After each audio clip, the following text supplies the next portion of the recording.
كفاية ارتجال، كفاية تصفية حسابات ومصالح شخصية، وآن الأوان نقول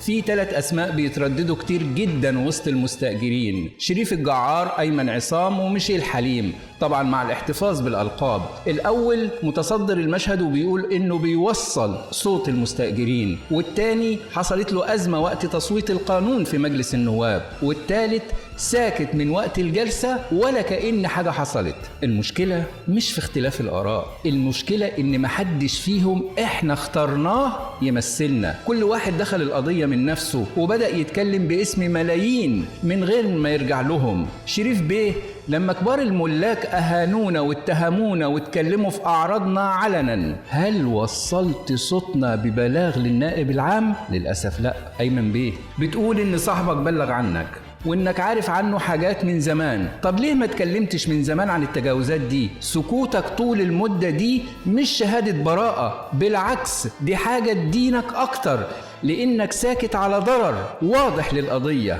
وميشيل بيه سكوتك لحد دلوقتي بعد كل اللي حصل ليه؟ في قضايا أكبر من المجاملات والانتظار والسكوت. الرسالة الأهم، إحنا كمستأجرين لازم نفوق، ولازم نفهم إن المرحلة الجاية محتاجة تنظيم حقيقي. لازم نعمل جمعية أهلية رسمية لحقوق المستأجرين، سواء تم التصديق على القانون أو لا. جمعية يكون فيها محامي رسمي يمثلنا وأعضاء منتخبين مننا مش مفروضين علينا. لو موافق على الفكرة اكتب لي في التعليقات نعم لإنشاء جمعية أهلية رسمية للمستأجرين. كفاية ارتجال، كفاية تصفية حسابات ومصالح شخصية، وآن الأوان نقول مش أي حد يتكلم باسمنا، إحنا اللي هنختار مين يمثلنا، وساعتها هنقول له إحنا اخترناك.